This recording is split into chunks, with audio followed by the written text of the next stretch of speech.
Hello everyone and welcome back to the Java programming course. This is lecture number 4 and today's topic is control flow statements in Java. So we will control how code will flow based on some conditions. So first of all we will use if else. So what is if else? So if else contains a condition. We can check if the condition we put in the brackets is true. If it is true, then a following line of code will be executed. If it is false, then a different set of lines will be executed. So use if to specify a block of code to be executed if a specified condition is true. And else, within else, the block of code will be executed if the condition specified is false. So as seen on the diagram on the right, the code is coming down. We apply a condition to it. If it is true, we execute whatever is written inside the if code, and if it is false, then we will execute whatever is written in the else block. And then after the if else condition is uh, after the if else condition terminates, then it comes back, and after if we just merge back to whatever is after it. With if and else, there's also else if. So what is else if? So if you want to check for multiple conditions, so first of all you will apply if. Then let's say you want to check for another condition, then you can say else if. So now I will give a demo about this. So we have a main class here. So let's say we have an integer variable a, which is, let's say, is 5. Okay. So for if, you can say if, and within brackets we have to specify the condition. So we can say condition if a is greater than 5, and then here within these brackets we will say what we will do if this condition is true. Then let's say s out, then we will print a is greater than 5, and else s out, a is not greater than 5. So what it will do, we have this assigned the value a is 5, so it will first check the if condition within this register if a is greater than 5. So in this case a is equal to 5, so this would be false, as we have not applied greater than or equal to, we just said greater than. So thus it will not execute whatever is written in the if, and will execute whatever is written in else. So we can try running it.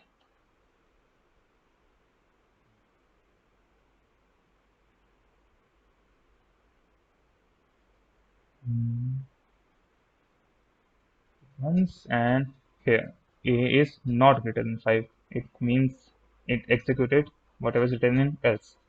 So here you can uh, here I said greater than. Now if we say equal to 5, which means a has to be exactly equal to 5. In that case it will run whatever is in if, otherwise it will run whatever is in else. So we try running this,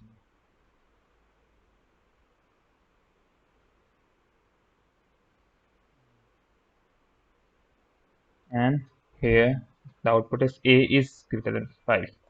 Oh, I didn't check, I didn't make this difference, so it ran this code because this condition was true. So now we can also do else if, oops, and now we can say here a is less than 5, and then some code could be written in it.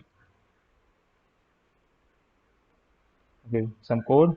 So what it will do now, it will first check if is equal to 5, exactly equal to 5. If it is true, then it will run whatever is in this, and it will skip all of this. Then if it is false, if a is not equal to 5, it will skip this and then check whatever is written in the else if statement. So it will check if a is less than 5 this time. If this is true, then it will run what is in else if and skip else. Otherwise, if this is also false, if a is not less than 5, then it will skip both if and else if and run whatever is in else. Oops. So, and that, yeah. So if a is not less than 5, then it will run whatever is in else. This was the gist of it. Else if else. So this is an example. You can try running it on your own IDE. In this, we are assigning a variable called number, the value 13, and we will check if the number is divisible by 2 or not. So we use the percentage sign. So what percentage does is give us the remainder.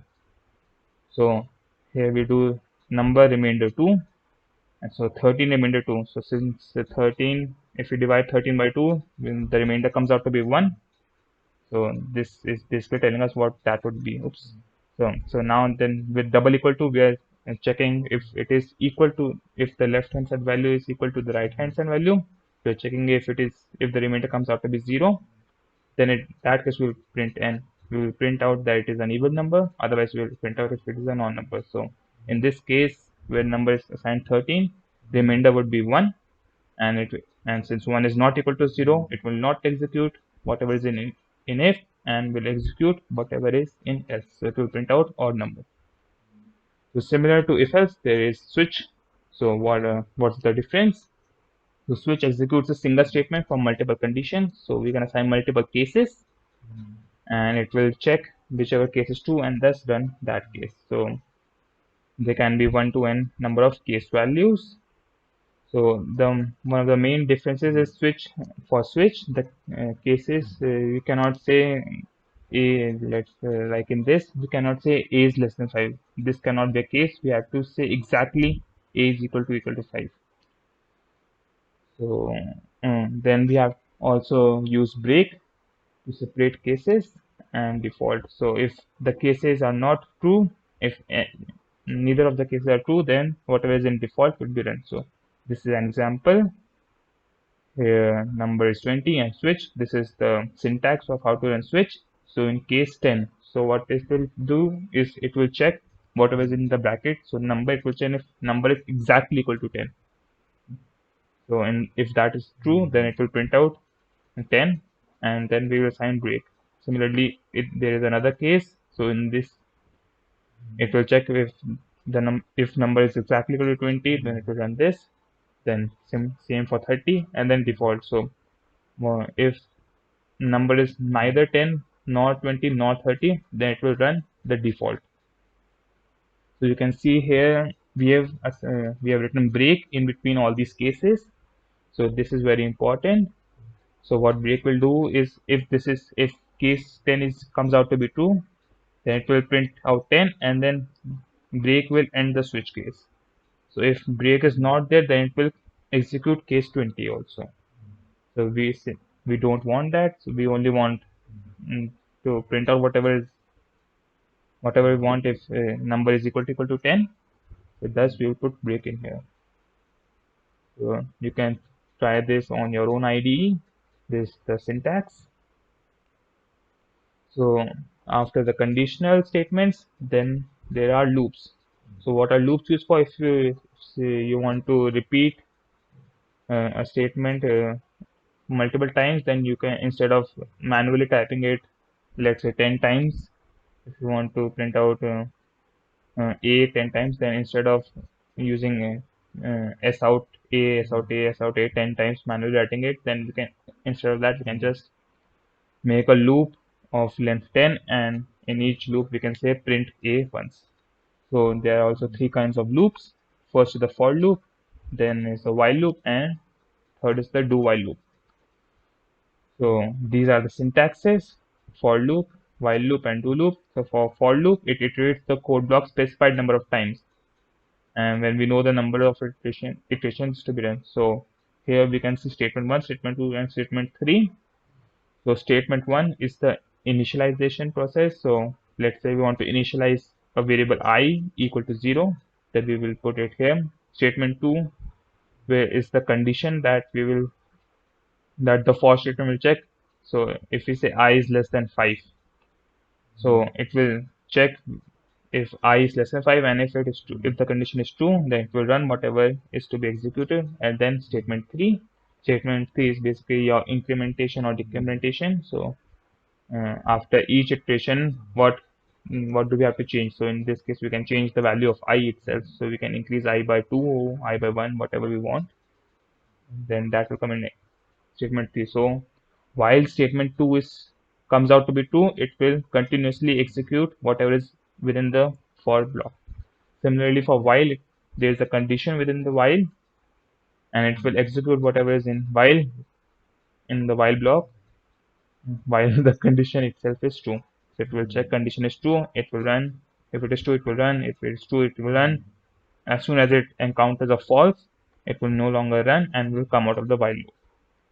Do while is very similar to the while loop. It is basically the same. Instead, we are doing first and checking while later. So the main difference is that do while will always execute once. Even if initially the condition is true, it will execute once, and after executing once, for the next run, it will check whether the condition is true or not. So for a demo, we can, instead of this, we can say let's run a for loop. So for statement 1, we can initialize the variable. So int I equal to 0. So here we initialize the variable.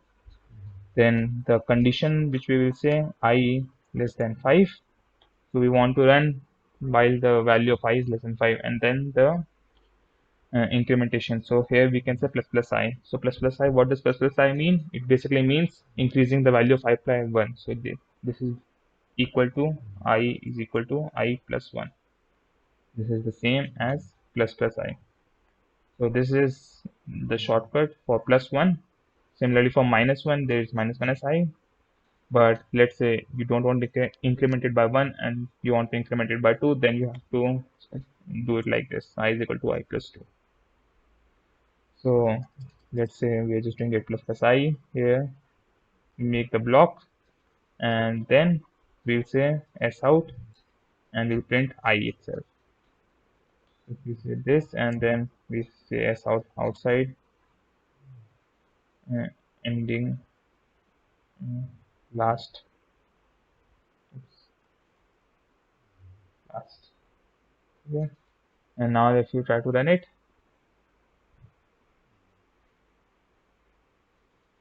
so here, first of all, it initialized the value of I by 0. It checked if I is less than 5.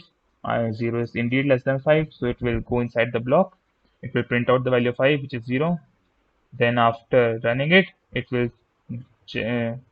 execute statement 3, which is incrementing the value of I by 1. So now the new value of I becomes 1. It will again check statement 2 if it is true. 1 is indeed less than 5, so it will go inside the for loop. It will print out 1. Then the value of I increments to 2. 2 is less than 5. It prints out 2. Same for 3, same for 4. Then after 4, after printing out 4, the value of I increments again by 1. So I now becomes 5. It checks whether I is less than 5. 5 is not less than 5. 5 is equal to 5. So in this case, the statement becomes false. So it will no longer run this. It will come out of the for loop and continue normally after that. And here it prints last. So this was for loop. While loop and do while loop are similar, so you can try running these examples for each one of them. I did this example. You can check, you can try out while loop and do while loop. So the breaks command, which we used in switch case, so it basically used to jump out of any loop. So here, if you want to say break, if we just insert break, then whenever this break is encountered, it will end the for loop irrespective of the condition of 5. So here if we try to run it, so next one, so 0 and last. So what happened is it initialized I by 0. It checked if I is less than 5. Yeah, the answer was 2, so it went inside. It printed out 0, and then it encountered a break. So here it encounters a break. So what break does is it ends the for loop right there and then. So it will no longer proceed with incrementing I and then checking again. It just breaks. So we just continue here, and then it prints out last. Then is the continue. So what continue does is it breaks that iteration if the specified condition is met, and then move to the next iteration. So if we just remove break here, if we use if here, so we can use if inside for. Similarly, we can use for inside for, we can use if inside if. You can do this multiple times. There is no limitation in that. So if I equal to 1, excuse me, if we say continue, and if we try to run it,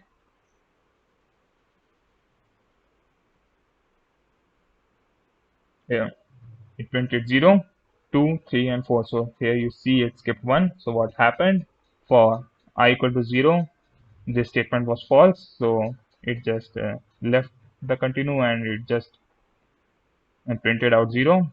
For then it incremented to 1. So in the case of 1, this condition was true, so it went inside the if block. Here we had continue. So what continue did was it skipped this iteration. So whatever was after the if condition, or after the continue, sorry, was skipped, and we went to the next iteration of I, which is I equal to 2. Thus, since we put print after continue, it skipped out the printing part of I equal to 1. Thus, we can see 1 is not obtained. So this was break and continue. These are some examples you can try yourself. And that was it for the control for statement lecture. So if you have any questions, you can comment it down below. And that's it. So hope to see you in the next lecture. Wish you a happy learning once again. Bye bye.